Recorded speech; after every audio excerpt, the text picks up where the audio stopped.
Monster Castle, paranormal,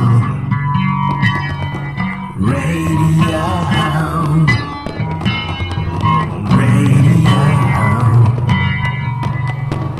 Monster Castle, paranormal, digital radio, KTLK. Yeah, the Fringe FM. Your leader.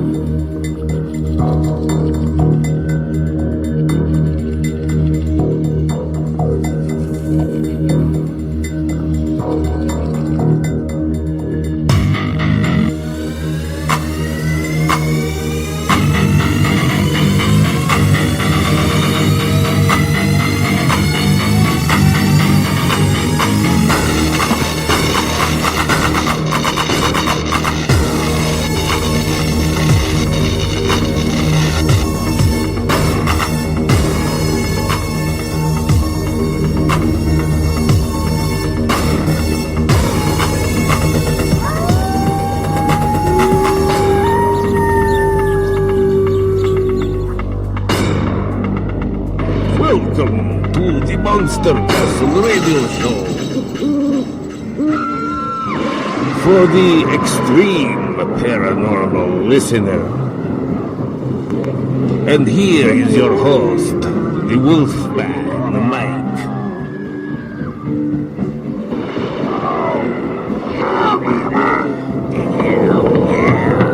This is where the real freaks hang out, alright? Yeah.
Can you dig it? It is another night of Monster Castle Paranormal. We put the drawbridge down. Come on into the castle. All right.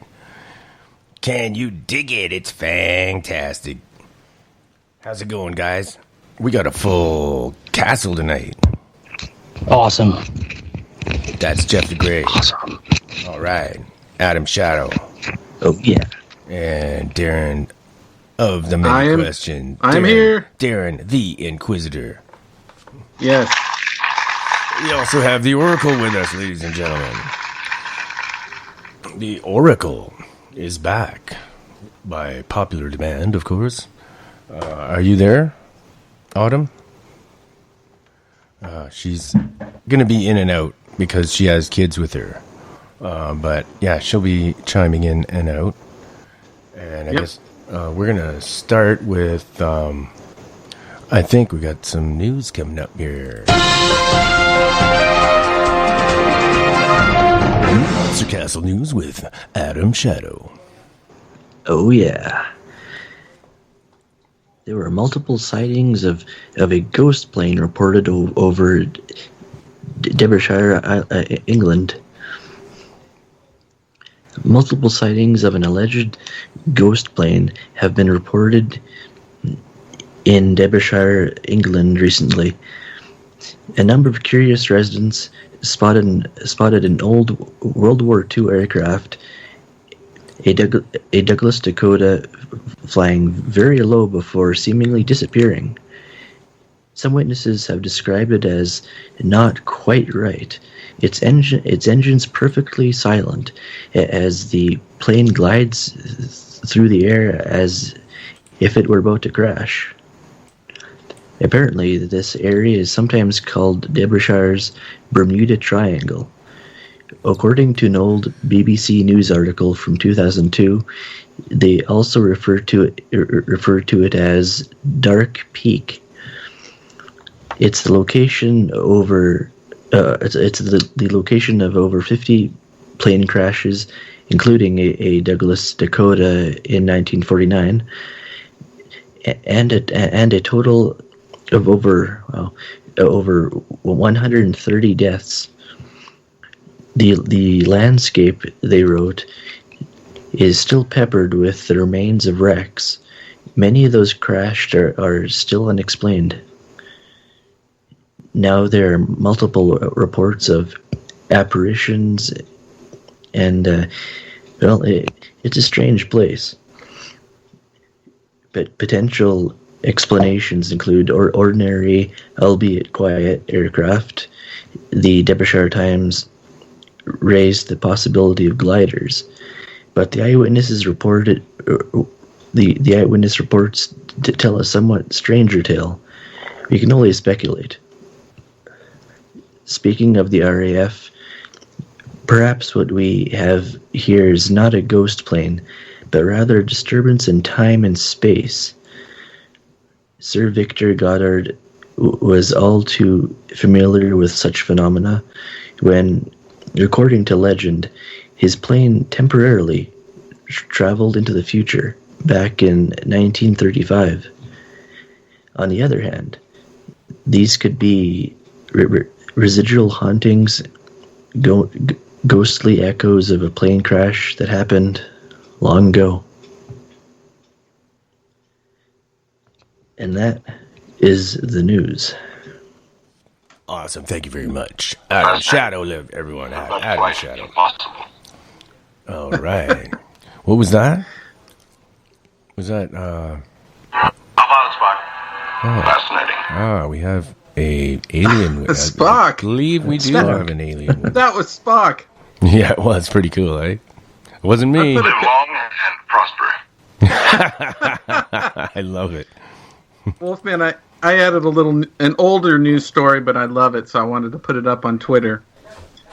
Last week, or 2 weeks ago, was the 700 million year old coffin that I talked about in Russia. I seen that picture you put up. That's really cool. I looked at that before. It looks like I love it. A microchip. It's on hashtag 47Talk if you guys want to look at the picture that Darren posted. It's really cool. 250 million year old rock, and it was in the rock when they chipped it off, and they noticed it, and they just go, "This is not natural," and it's not. 250 million years old is what they. It's hard to age rock, but I mean, it was definitely in there. I believe it. Looks like it turns the corner there, and it's part of the rock. So, yeah. It says some some researchers believe the dating of the artifact is not entirely accurate, but it's still ancient no matter what it is because it was part of the rock. It's amazing. Yeah. Anyways, I put that up there for my little news piece. Yeah, that's awesome. I love my new computer chair, and I love my new studio, and my internet speed is the highest Awesome. possible to get in Canada. You're screaming, man. Oh That's yeah, awesome. yeah, Everybody sounds great. yeah. It's because we got the highest bandwidth that I could possibly get. No, I don't care.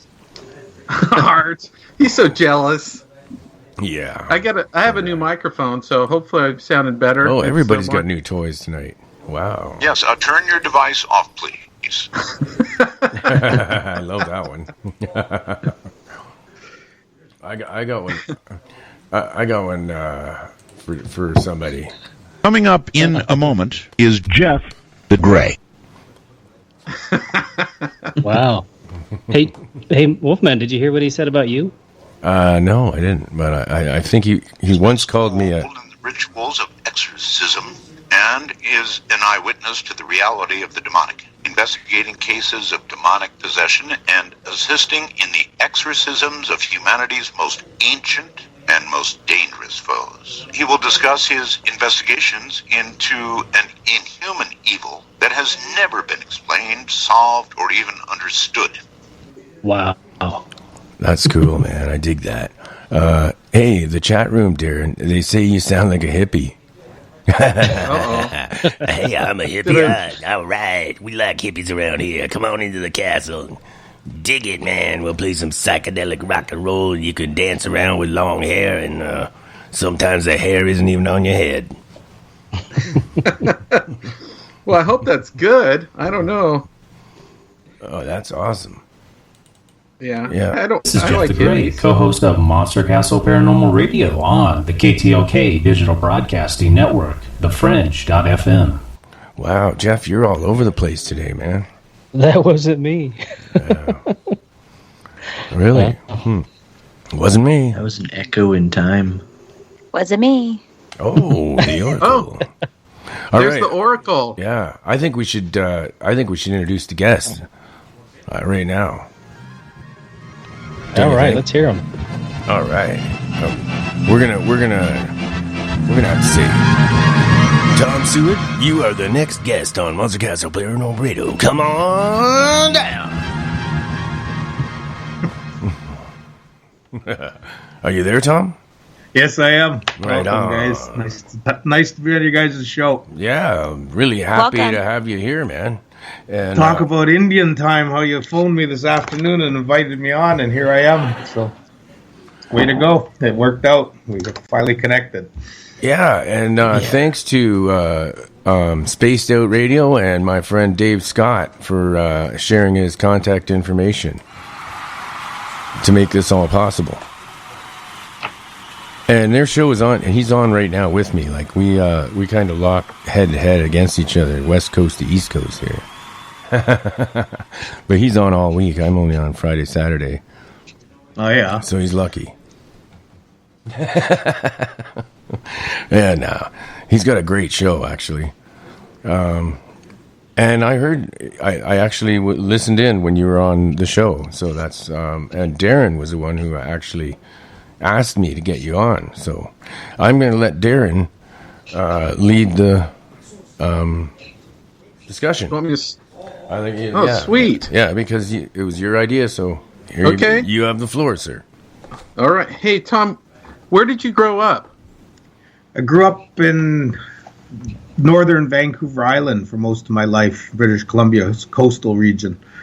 And lived in the city, Vancouver, for a few years as well when I was younger. But most of my life has been in northern Vancouver Island, and if I wasn't there, I was out to the rest of the coast of British Columbia being a commercial fisherman. Did you always believe in Bigfoot from the time you were young? Like, did your father know about Bigfoot? My father's Kwakwakiwak First Nation from northern Vancouver Island. They used to be called Quagyudal or Quagyulf, but we refer to ourselves as Kwakwakiwaks. So our whole culture is centered around our ceremonies known as potlatch. And you go to the potlatches, you see the different dances from the families, and you'd see the Junacha, the wild woman of the woods, and you'd also see the male part of it during the potlatch ceremonies, and those, of course, are representations of Sasquatch or Bigfoot. And then you heard other stories about the spiritual creatures, everything from Quiquicwanala, Thunderbird, right down to Bukwus, which is supposed to be a bipedal, hair-covered, skeletal form-looking little creature that comes out onto the beaches at night to harvest its favorite food called cockles. So, being a cockles, it's a type of clam. It sort of looks like a cross between a clam and a scallop. Well, how long did these dances go on for? Centuries? Go back to the dawn of our creation, since the time we became humans, thousands of years. Wow, so you grew up knowing that Bigfoot was real, or believing that he was, definitely, and everybody that is in your family believes? Oh, yeah. My mother's a full-blooded Cree Indian from central Canada, from Saskatchewan, and they even have stories of it. So it's just part of our culture. It's even used as our boogeyman, where they tell you when you're a kid, and I say it to my kids as well when they're younger, that you have to always be wary that the Junach is always watching you, the female Sasquatch. She's not allowed to touch you, but if you misbehave, act up, be a whiner, be lazy, then she will eat you. The Junach is going to come and reach your hairy arm and eat you, grab you, and eat you. Yeah, that's what they do. What about the male Sasquatch? What do they do? Oh, they will eat you if he don't like you. You're dinner too. Yeah, that's why we can't find a Sasquatch, because they say she shoves you into a spruce root sack, like a potato sack made of spruce fibers from the roots, and she carries you deep up the mountain to her invisible home, and that's where she boils you up and eats you. So you got to behave yourself when you're a kid, when you're out in British Columbia. Actually, I heard that they just eat people raw. They don't cook them. They're opportunists, and if they don't like you, they will beat you with a stick and kill you and eat you. And I also heard that the female ones, they like to eat kids because they're more tender. And if kids wander off in the woods and go missing, that's usually why. You'll never find the body. They get rid of everything. What do you think of that, Tom? Is that true? Everything out in the forest will eat you. It's get out there. If you don't keep your whole attitude crispy and be wary out there, something's going to happen to you, and everything out there is going to poop you out the next day. Right from mice right to the Sasquatch, bears, wolves, everything will eat you out there.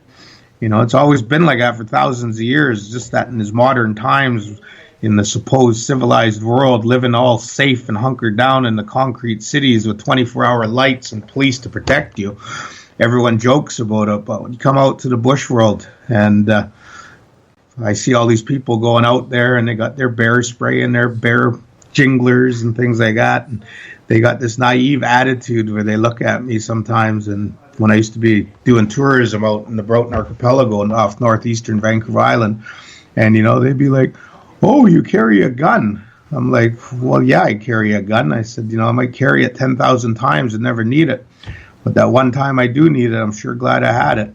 Hey, I got a question. Yeah. I got a question from the chat room. Ever been to Molly's Reach, Gibsons, BC? Yes, I was there years ago where the Beachcombers were filmed. It's a tourist trap now, apparently, and it's just north of Vancouver on the Sunshine Coast. What is it? Okay, I just wonder what they.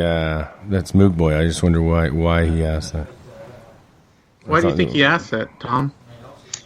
He's probably old, showing his age, because Beachcombers was taken off TV back in the 80s. But it was a show that was focused. It sort of opened the world's eyes to coastal British Columbia out of the Victoria, Vancouver region. everyone that hasn't been here or they're going to come here, the first thing they say is, "Oh, we got to go to Victoria." Well, who wants to go to Victoria? It's claim to fame is it's supposed to be the sister city of London. Who cares a bunch of colonial British stuff? If you want to see British Columbia, you want to go out and get away from the cities. And Beachcombers was the first show that really showcased coastal British Columbia with the towering rainforest, covered mountains, and they even had one episode with a Sasquatch in it where Jesse, who was a local native actor that was in the show, he was scaring people dressed up in a Sasquatch costume, and at the end of the show he jumps off a cliff, and you could see how he made his costume look bigger than what he actually was because he had 2 footballs underneath his hockey pad shoulders. But it's, Beachcombers, okay. I was in Victoria once for a wedding, and one of the highlights of it was we walked into I think it was a Shoppers Drug Mart, and what do we see there? A transgender person with black greasy hair and a beard. That was a weird sight. Well, British Columbia was one of the first places to legalize same-sex marriage. I remember back in the early 2000s when I was running my tourism company with a tour boat. I had a kayak camp that I still have that is reminiscent of our traditional big houses made of red cedar with native designs. And that year they legalized same-sex marriage, I was loaded with same-sex couples that just got married. It's their thing, no biggie. As long as they don't hit on me, I don't care. I'm curious if the Bigfoot comes in different colors, or is it just brown? Out here on the coast, I've just heard basically the same as a grizzly, lightish colors to chocolate-covered leg and arms and a brown body. So at coastal British Columbia, that's all I've heard. I know I've read some reports of whitish Sasquatches out here. I believe Osterman, I think his name was, the guy who apparently got taken, shoved in a sleeping bag and carried up the mountains out of Toba Inlet area. I think he mentioned that he saw a whitish colored one. It was one of the stories from that area anyway. But no, my hold on a sec, Tom. It's always dark brown or black. Who got taken in a sleeping bag? I haven't heard this story. I'm going to have to do some studying there, pal. But anyway, his name was Osterman. He was a prospector back in the early 1900s, and he left Vancouver and went up Sunshine Coast, just past Gibson's, where the Beachcombers were filmed, and he went up to, I think it was Toba Inlet, and he was at a camp, and he went prospecting, came back, noticed some stuff was all out of order, dumped pack sack and things like that, something that poked around his camp. He didn't think it was a bear, he thought possibly a porcupine. And then he noticed, strange things happening, feeling like he wasn't alone out there. And while he was just sleeping at night, something grabbed him when he was asleep in his sleeping bag, and he had his rifle in there.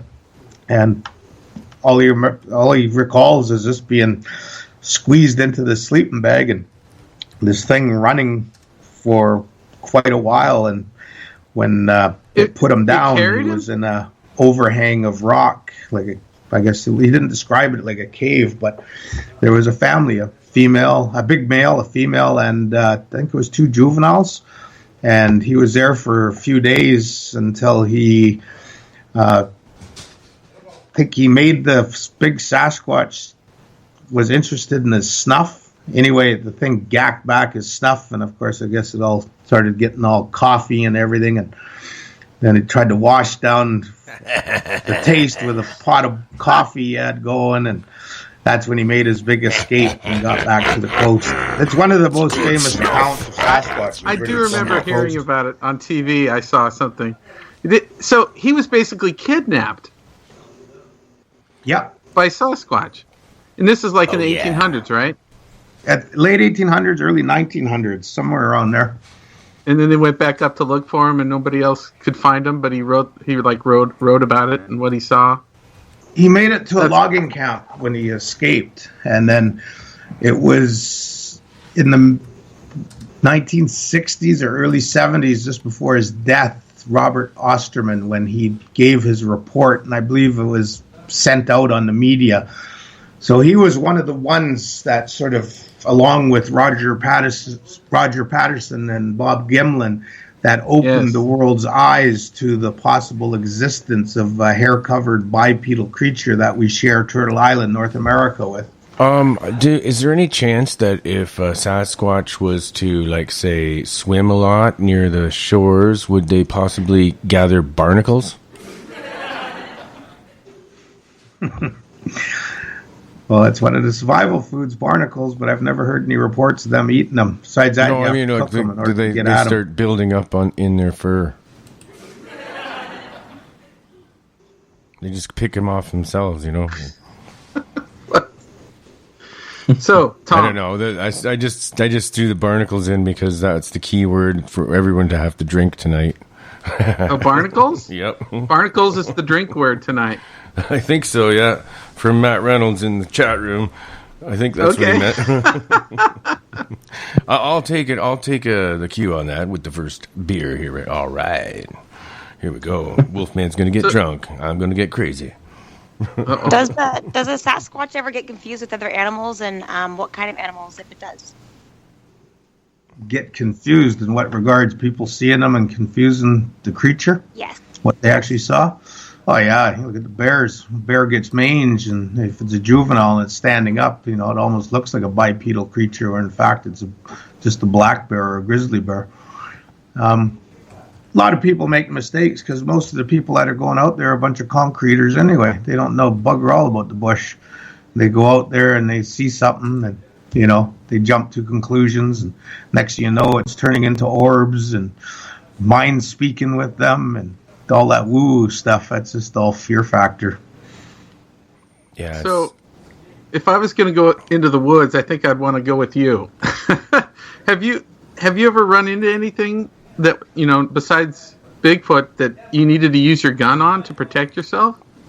Good question. I'm going to plead the fifth on that one. Come on. Hey, have you got a question from the chat room? Yeah. Is the chupacabra real? No comment on a bunch of stuff I don't know about. Okay. I just thought you may have known through native folklore that's passed down through word, like tongue, and that way, you know, I know that the natives have a lot of history that they keep just by passing down by tongue, and it's not ever written down. Well, yeah, but you got to remember that in Turtle Island, how many hundreds of indigenous tribes people are there out there? You know, you compare a Kwakwaka'wakw to a Haida from Queen Charlotte Islands, our culture and heritage is very similar. Our language is different.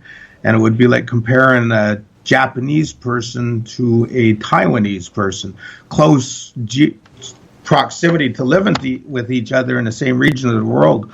Two different cultures and languages. And so Turtle Island as a whole, where are you guys? Out there in Ontario? Yeah, man. What are the native tribes out there?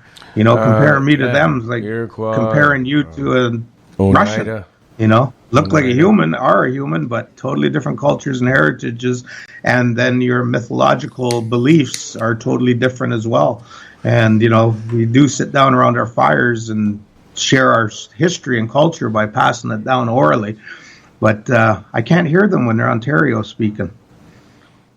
Yeah, I get it. So, yeah, it just, you have the knowledge for your particular area. Yeah, and then under Kwakwaka'wakw law, I don't have the rights to talk about other families' legends either. So my family name is Siwadi, and we have a chief, and we have what we call a gildas, a symbolic box of treasure that holds all of our family's crests that we've acquired through thousands of years of marriages. And those crests that we have songs that tell a story about that creature, cool. Like Junahua, the wild woman of the woods. And what we depict in our potlatch is our family's property. And we have, you know, our story, our dance, our song, And when I Okay, go to another Let's, family's I wanna potlatch, stop. even though Can they I- might be sorry. 10 miles away from a different island, their dance and song is totally different, and I'm not allowed to talk about theirs Oh, because wow. that's their property. Cool. That's fascinating. Yeah, very fascinating. But we got to, Darren, hang on. hold You on, must hold have on. noticed that I'm trying to butt in. It's the bottom of the hour. It's time for a break. Hold on one sec. Just we got a music break coming Well, up. yeah, and I liked that he was talking about music and dance, and I thought it was a perfect time for me to put a song on. Can I ask one quick question? All righty. So with all the different dances, is there any way that we're recording them, and do you ever share it with the outside world? With the Oh, absolutely. White man's Okay. magic. No offense to any of the Caucasians out there, but you know, That would be me. the internet. You know, YouTube. You just go in there and type Quaggyudle, Quack Quack Uwak, Coastal First Nations dancing, and you can watch for hours all the different dances that families have videotaped and shared. I'm so glad that we're not losing the culture and the dances, and that's amazing. I didn't know that. All right, go ahead, Wolfman. Sorry. Alrighty, so we are gonna move right into. I picked a really cool song for you, folks. This is a new one from Dean Brody. Time.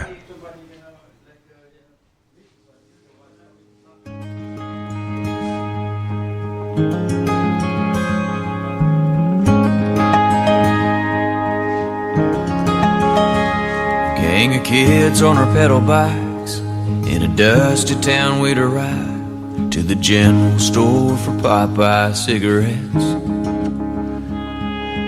Class of 99, yeah, we lived, laughed, loved, and cried, and took for granted that those days would never end. Living like that yearbook picture wouldn't fade, but some standing right beside me I might never see again. The trouble is, you think you have time, you think tomorrow's always coming down the line. Then one day you wake up and you find the trouble is you thought you had time. Suit and tie and a fancy job, big old house, 2-car garage. He works hard for his wife and his son. An empty seat at T-ball games is just a sacrifice he'll make. He'll make it up next weekend comes along. Years go by and that day comes too soon. That boy goes off to college, you stand in his empty room. The trouble is, you think you have time, you think tomorrow's always coming down the line. And then one day you wake up and you find the trouble is you thought you had time.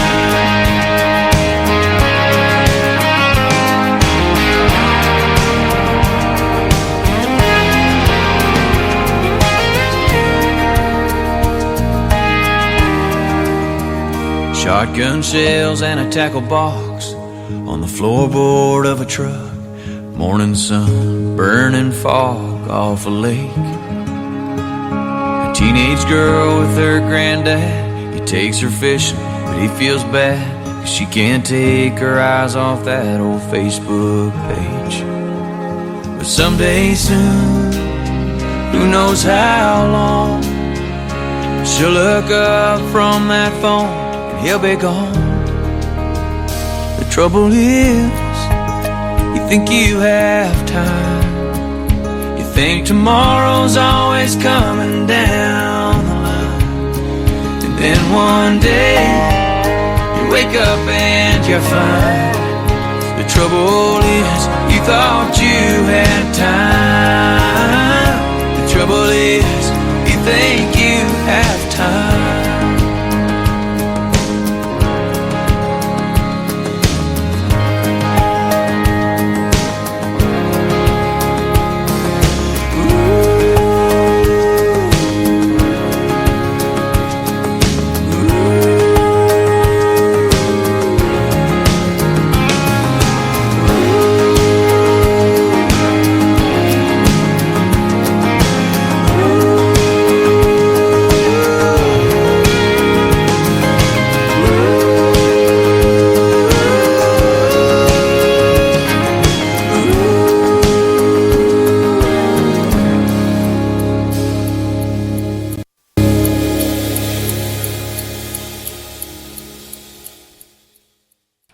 Wow, man, that guy can. That guy's from Toronto, man. He is good. That's Dean Brody time, and we're coming shortly right back here with. This is the Wolfman Mike coming at you from an alternate reality, and you're listening to KTLK Digital Broadcasting Network, thefringe.fm. All right, let's rock and roll, baby. Groovy. Fantastic. Yeah, he said it. Yeah. Okay, Darren, do you want to continue where we left off, please, sir? Thank you very much. Thanks, guys. So, Tom, you grew up on Vancouver Island. Did you have, 12 years of school, and or did you just start fishing when you were younger, or how'd that work out? Oh, I'm well educated. I went grade 8 in Vancouver, or grade 7 in Vancouver, and went out commercial fishing at 10 years old under full cruise share. And when I was going into my grade 8 year, I'd made enough money to pay for most of my tuition to Shawnigan Lake Boys Private School. At the time, it was a boarding academy, British run. And I did that for 2 years, and then I graduated in 1984 from Qualicum Beach on Vancouver Island, and then jumped into my fishing boots and went commercial fishing, went and seen the coast, went and caught some fish and crabs, prawns, everything else. Wow. So you paid for your own education at 10 years old? Yeah, I remember when I went to my grade 10 year in Vancouver, I told someone in my home room the first week I was there, and these are all a bunch of concrete cowboys living in Vancouver in suburbia, and he asked me what I did, so I told him where I was fishing in the summer on a commercial salmon seine boat, and he asked me, well, how much did you make? And I think I told him 11,000 or something, and he was spread the word around school, and everyone thought I was BSing that I'd made $11,000 in 2 months, until I dropped my bank book in the hallway, and someone found it, and they passed it around the school, and seen how much money I'd iced away down at the Bank of Montreal, and after that, all the girls were smiling at me. You were out on your own very early. Oh my goodness! Oh no, I lived with my parents. I just manned up and went commercial fishing when everyone else was in swimming pools and licking ice cream cones. I was out in a commercial fish boat starting at 10 years old during my summertime holidays, and I was working like a man and expected to carry myself like a man and learn the ropes. And I think I was early 20s when I got my first command of a commercial salmon seine boat called the Skidegate, and I went forth and was a captain and had 5 guys under my command and did that for quite a few years, and captained other boats as well as tour boats nowadays. When did you get into the Bigfoot thing? Were you always into it when you were young too? I remember in the 1970s, and Leonard Nimoy was narrating this show about UFOs and Sasquatch, and I went to the movie theater on 29th Street in East Vancouver and watched this show, and I was just so mesmerized about the Mayans saying that the world would end in, when was it, the Mayan calendar? It was supposed to end in 2012. 2012, yeah. And then I remember thinking, I'll be 47 when that happens. And I was like 10 or 11 years old. But then the Sasquatch part of it, and to me, that was still, to this day, it was 47. One of the best Sasquatch shows I ever saw. By the way, he said 47, so everyone has to drink again. Drink. And then... barnacles. Yeah, then I ate some barnacles. And then I started reading books. And I remember picking up John Green's book. He is a British Columbia pioneer of Sasquatchology, I guess you could call it. And I was mesmerized. And then one day at a flea market, I found another book. And I read it. And that was it. I was kind of intrigued. And, then I started comparing, okay, what they're talking about is Jonahua, our version of what we talk about. And then when I started reading the reports, and I started seeing that, hey, wait a second. The way these people are talking about what they've seen of a hair-covered bipedal creature is indicative of what I see in a potlatch being danced on the floor, be it a Jonahua or a Bukwis. But we got to remember the Bukwis is a spiritual creature to the Kwakwaka'wakw, and that's what realm it belongs to. But the way it puts its arm up in front of its face when it comes out onto the dance floor and uses its foot to dig in the dirt floor of a ceremonial big house. What the dancer's showing you is an ancestor who'd seen a bukwus come out onto a beach at low tide and shy, putting its hand in front of its face and moving like a little bird, twitching and bouncing because I guess it's afraid of other creatures or being seen. And then it digs up a cockle, this type of shell that's not related to the barnacle, drink boys, and all of a sudden it grabs, reminisces of grabbing cockles, and it leaves the dance floor. And then when you hear the stories, even nowadays, the modern reports you hear about people on hearing rocks being thrown around on beaches or clicking noises on the beach while they sleep in their tent when they're out sea kayaking, or they're on a sailboat at anchor in a bay all by themselves and they hear clicking of rocks on the beach. That isn't rocks. What it is the Sasquatch, Bigfoot, smashing cockles together so that the shells will crack and they can get at the meat inside. So that's the clicking noise they're actually hearing.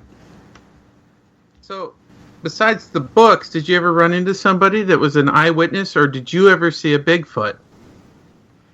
Early 90s, I think it was 89, I was sent to my abandoned Indian village in the Broughton Archipelago off northeastern Vancouver Island at the top of Johnson Straits in this labyrinth of islands. It's like your guys' like our salad dressing, 1,000 islands. That's what it's like up there. There's so many islands. But my native village is known famously as Mamalalakula, Village of a Last Potlatch. And I was sent in there to be a native watchman and guardian to clean up this village that was abandoned for 20 years out in the middle of Timbuk flipping nowhere. And when I went out there, it's bush. I had an 18.5-foot speedboat. We had a budget, so we brought in a 26-foot trailer and put it on the island at a beach behind the village. And we lived out in bush, and all of a sudden, we went in to shut the camp down at the end of the summer in about middle of September. And my non-native friend who came in with me, who was one of our workers, he saw something jump up behind the trailer when we went and brought our supplies there and bolted into the bush. And he didn't say anything then. It wasn't until the next day when he said, "That wasn't a goddamn bear, Tommy. That was a bloody Sasquatch yesterday. It was sleeping behind the trailer." And when I went to the trailer hitch to bring the 12-volt battery there for the light system and radio in the trailer, I spooked it. It jumped up and it ran on two legs through the bush. And then a couple years later, we went in there with my commercial fish boat and anchored out a couple days before a salmon opening at the end of September, beginning of October. And lo and behold, we heard something on the beach, put our spotlight on, and there was two of them, a big male and a female. And as soon as I hit them with the spotlight, I don't know how many candle watt it was, but, it's like those big spotlights you can buy in Canadian Tire or any other Walmart. These things looked like humans with two legs, two arms, and heads, but they were covered in hair, and they were bloody big. And that's when I had my first sighting, and it lasted for over an hour and a half, 2 hours, and it's written about what happened was when I got back from fishing that week, I went to my parents' house and told my dad, and my dad said, "Hey, you know what? That's kind of ironic that you had this incident." He goes, "Some guy just came and banged on my door. His name is Dr. John Bindernagel. He lives on Vancouver Island, and he's a Sasquatch Bigfoot researcher." And that's when he first started researching the creatures. Now, Dr. John Bindernagel, my good friend, has 2 books published. He's in all the conferences and television shows. And he was the first person I went to and told my report to, who was a researcher. And that's when he sparked my interest by educating, like I like to say, edumacating this Injun about Gigantopithecus blackie and Homo. Well, not back then, there was no Homo florensis, but there was Homo other things, and teaching me about migration patterns of the Bering Land Bridge and the possibility that these things may be a primate. And then or else homos. Taught me the scientific perspective to these creatures, educating me about epidermal ridges and cranial brows and different things. And that's when I really became interested in finding these creatures. And because I was a hunting guide for many years for grizzly bears and black bears and living out in bush for almost 30 years, I was out there. I was looking for them. Still am. Tom, can we go back to when you were on the boat out in the ocean and you saw them and you lit them up? How far off the beach were you? Probably about 100 yards, 80 to 100 yards. Not that far, we're commercial fishermen. We know the area like the back of our hand. Plus, I'd lived there, so you want to get tight on the beach so the wind comes up, you don't get blown out into the main channel. And it was pretty neat seeing them in the light, seeing their eyes. An hour and a half. What did they do that whole time? Well, for the first 20 minutes plus, maybe close to 20 minutes longer, I had my boat at anchor. I was running off batteries. My boat was built in 1927. It was owned by the Canadian Fishing Company, so it was a company boat, basically a mushroom barge that was held together with duct tape and zap straps. And so when I had the spotlight on, as soon as we saw them, right away I went, chuff, flippin' ching, I just won the 649. I'm going to get my $1 million+ bucks here. So I grabbed my 300 Savage, pumped three down below and one in the tube, put my gun up on the windowsill and put my iron sight on that big bad boy with his hand and arm in front of his head, and I put it on his neck area. And I thought, I can grease that son of a bee. And then I looked at my crewman, and I remembered he'd come on board the boat with a gun the day before when we left port. And he's a native guy, a bushman. So I'm like, hey, Dean, go get your gun. So he ran downstairs to the crew's quarters and comes up with a gun case, opens it up, puts his rifle on the starboard rail, and it's got a nice big scope on it. And I'm like, hey, what are you aiming at? And he goes, I got it on the neck, crosshaired. And I said, okay, I'm on the upper part of the sternum. I said, I'll give a 3-2-1 count and let's just start squeezing and pumping lead in that son of a bitch. And you wanted to kill it, huh? What, did it seem like a human to you? Yeah. I was young, dumb, and stupid. No, that's fine. I understand that. But so you chose the male to aim on. Well, yeah, you don't want to shoot the female and get the big male pissed off. He'd be swim out to that boat and rip me apart. Yeah, you got to shoot the big bad boy. So, were you thinking it was a Bigfoot, or what were you thinking? I wasn't thinking nothing. I knew damn ace to spades that was a goddamn Bigfoot standing on the beach or kneeling on the beach looking at my spotlight, blinded by it. So, were you thinking you wanted to kill it and prove that it was real, or were you just? What were you thinking? At that time, there was a rumor going around that UCLA in California had $1 million on the table, hard cash, ready for the first one dragged in. And I'd also heard a rumor back then that the Smithsonian Institution was going to start at $1.5 million for confirmed proof of the existence of Sasquatch Bigfoot. And when I was a hunting guide for quite a few years, I was a member of Safari Club International. Every January, February, there's a convention in Las Vegas or Reno. It goes back and forth. And you want to see something on the bucket list, go to the Safari Club International Conference. You'll see multi-millionaires and billionaires buying $200,000 rifles and going on $60,000 hunts for exotic animals throughout the world. So nowadays, if you go shoot a Sasquatch, there's some rich bugger wants to get it taxidermied and put it in his collection, or some university or museum. We look at thunder here, Seattle and Toronto. They both got Space Needle towers. They both charge $40 to get your butt up there to look around at a concrete jungle. Now, can you imagine if you had a Sasquatch sitting on ice in a display case? Well, look how many millions of people go to see Chairman Mao and is it Stalin or Lenin? They got iced in Russia. So you get a Sasquatch, you're buck rich, boy. You had your Savage, and he had his gun. What happened? I asked Dean. I said, it looked like rifle's a rifle with a scope on it. Especially a Remington, they all look alike, different calibers, mind you. So I looked at Dean. I said, hey, Dean, what size gun is that? And he goes, 243. And right away I thought, Jesus, that's this little pop gun. And I'm thinking, geez, that thing's big. I don't want to piss it off and wound it. And then my girlfriend behind me, she's squealing like a stuck pig that, you know what's going to happen, Tom. The Indian legends and stories, you're going to be cursed. You're going to either die violently or me and my kids will die violently. You know you're not supposed to shoot it. You're supposed to respect it. And that's when I just went, Dean, barrels up. We're not going to do it. And so we put the guns up, and Dean goes, oh, I'm glad you said that, boss. He goes, 'cause I really didn't want to squeeze off. That thing's big. Hey, dude, like, yeah. I got to tell you, Tom, just when you were talking about the gun, it clapped with a really loud bang of thunder here. We got a thunderstorm out here in Guelph, Ontario. It's the first one we've had since last year.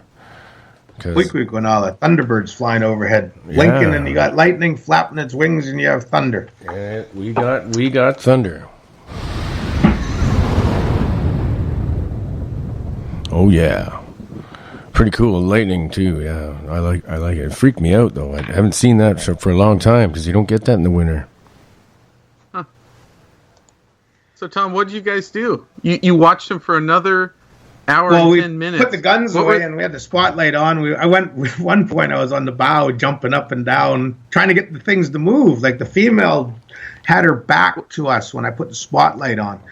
She dropped on her hands and elbows and knees, and you could see her ass pointing at us, and you could see her right eye reflecting under her, like her armpit, as she's peeking back at the boat in a fetal position, you know, with her knees and elbows and forehead pressed into the ground at the high tide mark. The male was maybe 10 or 15 feet higher up the beach in the grass, and he just dropped onto his left knee, and his left arm came up in front of his face. And I can still remember, you could see him breathing, because you could see two eyes reflecting, then 1.5, then 2 eyes, then 1 eye. You know, you're breathing and your arms moving, and that's what we were seeing. And, you know, after we put the guns away, we were just trying to get them to stand up. My girlfriend ran to the galley, ripping drawers apart, and got a 35 millimeter Instamatic camera, come running up, turned it on, click, no film in it. Ripped the covers apart again, couldn't find any more film. So we were trying everything, and then finally, as a captain, you know, and even though I was young and dumb and stupid and back in my 20s, I thought, you know, geez, this boat's old. Those batteries got a lot of draw with that spotlight on and the interior lights. So I said, well, we better start the motor up. So we started the motor up, turned the spotlight off, of course. And but when we turned the spotlight off before turning the motor on, you could hear they got up, and you could hear like walking through the grass, but quietly. Then all of a sudden, the wall of rainforest being opened up, the branches of the spruce trees and the hemlock, and it walked into the bush, and you could hear a little snap, crack of, you know, footsteps. Then all of a sudden, you just heard this big crunching, falling, cracking, smashing, thudding woof of a dead tree being pushed down, and there was no wind. And, you know, damn well it was them. And, you know, that's a primate characteristic. You know, all primates will shake foliage, throw things, push rotten trees and pecker poles down. And that's what happened. And that's when we started the motor up. My girlfriend and the other crewman, Trevor, they went to bed. And about an hour and a bit later, after that? Dean and I were BSing away. And we turned the motor off and we went up onto the bridge, and we're just sitting there listening. And the head of the bay, you heard what we call a blue heron. It's like a crane out here on the coast that when they get spooked and they fly away, they make a real pterodactyl kind of whack, whack, whack, whack. Well, something spooked a blue heron and deep in the bay, and it come flying out past the boat. You could see the shadow and everything as it flew by. And then we heard footsteps going across the boulders of the head of the bay, and then across the soft sands and sediments because it was falling tide. And then we could see in the moonlight this head come up behind a rock outcropping, and these two big shoulders. And to me, it looked like a width of a 45-gallon drum and a half. And that's when I was like, holy shit, that thing's big. And then it went into the bush, and the boat was parallel to the western beach, and we were closest to that beach than anything. Like we were maybe 40, 50 yards off. And then you could hear it going through the bush really quietly, and that's what really spooked me, was something so bloody big could walk through the bush so bloody quiet. And I was standing with the galley door open, and in front of me on the side of the boat on the port side was Dean hanging on to the side rigging going up to the mast and boom. And then all of a sudden we're both like, you could see Dean flinch and look, it's like he's squinting, he's looking, and I'm looking too, and you could see this shadow come out of the bush right beside the boat, and it was crouched down like its body low, like someone creeping under a window of someone's house, and it was creeping down, and Dean just went, holy shit, what is that? And that thing stood up, and I always remember seeing the long hairs hanging off that left arm when it swung and stood up, and you hear this big whoo, and that thing just stood up and just took these big massive strides, and I'm sitting there, got more behind Dean and more behind the galley door, because I thought these things are supposed to throw rocks and driftwood. And that bloody thing can't be more than 60 yards away from us. It throws anything, it's going to hit the side rigging, Dean, or the galley door, and I'm getting in there and getting my 12 gauge. And then that thing walked in